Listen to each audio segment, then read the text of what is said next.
going to read about his fires. It's called Deep Black. So it starts. In Jamaica, it's not uncommon to burn fires, whether it be in protest, in prejudice, whether a scar on the hillside caused by a bushfire or in erasing of previous history, such as the Great Fire of 1603. Fire is an inescapable part of Jamaican life. As a child, my family also burned fires. Not on any people or systems, but against our yards, leaves. Over 80% of Jamaican houses are detached homes. In other words, they have a yard. This is emblematic in the general use of the word yard in Jamaica to refer to one's home or even the island as a whole. See the word yardie as used in British culture. The yard is a personal space. You had your street clothes and your yard clothes. And dare a woman ever leave her yard in exposed hair curlers? You could be barefoot in your yard, but outside it would be uncivil. Jamaican yards are surrounded by fences. Sorry, lost my spot. Solid boundaries to make sure that the neighbors know this is my yard, and dare your dog ever shit in another person's yard, the war that would ensue. Your yard was typically an extension of the house, divided into two spaces, the front yard and the backyard. The front yard was the face of your family, sort of like a formal living room. I just lost my space. No one really uses it other than to stand and chat with neighbors at your front gate, or if you had a fancy garden party.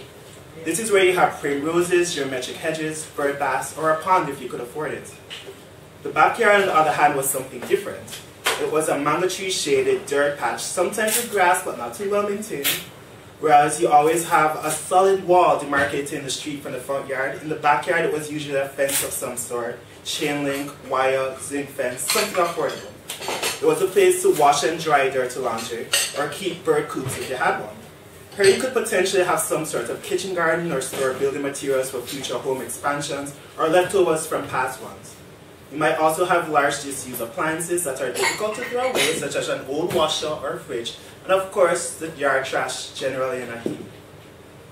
The idea of putting leaves in a bag and out to be collected by trash collectors is a fairly new one in Jamaica. When I was a child, we would burn these leaves. I remember as a kid having to rake the yard. My brother and I were supposed to rake it daily, but living in a house with a grandmother and mother with the help of a domestic helper, it never ended up being nearly as much. I still remember the sound of raking being done and the smell of stirred earth, and knew that eventually after that the sound and the smell of leaves aflame would follow. It was not always just after the raking. After all, you couldn't burn green leaves or grass as they produced a deep, damp, heavy smoke that would lay low, entering your house and the house of your neighbor. The anger that would well up if your neighbors were burning green leaves worse on a washing day while your clothes were hung out to dry is enough of a deterrent. Dry leaves, on the other hand, creates a lighter, more pleasant, crisp smoke that rose quickly and is dispersed by the breezes of dust. I remember sitting by these fires and even playing with them, throwing twigs, paper, old notebooks, matches, and firecrackers in, and my mother or grandmother watching from the kitchen or back dining room window screaming at us, telling us not to play with the fire. I remember the sound. It would start out as a bright, blazing roar, pulling the surrounding air towards it and blowing the ashen leaves upwards. The fire seemingly spraying across the sun-setting sky. Eventually it would die, ending with a faint crack here and a pop there, as embers subside, a reminder against the darkness of night.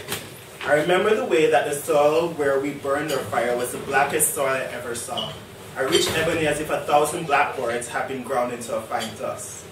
However, there's one bonfire that I'll never forget. It wasn't in the backyard, it was actually in a shallow hole dug by my father across the road. It was to burn the body of her dog. Adopted a mongrel, she replaced the German Shepherd we had before her. Our more purebred dogs were buried somewhere in the front yard. Alusha, I think her name was, wasn't. As with the disposal of the remains of all my dogs, I never saw what actually happened. I can't recall a clear image of the fire, but I will always remember the smell of the burning flesh. A musky mixture of iron and salt, much different from the crispness of dry leaves and the darkness of green leaves. There was no reason to burn her, as the bones would have to be buried anyways, but we did, across the road, away from our yard.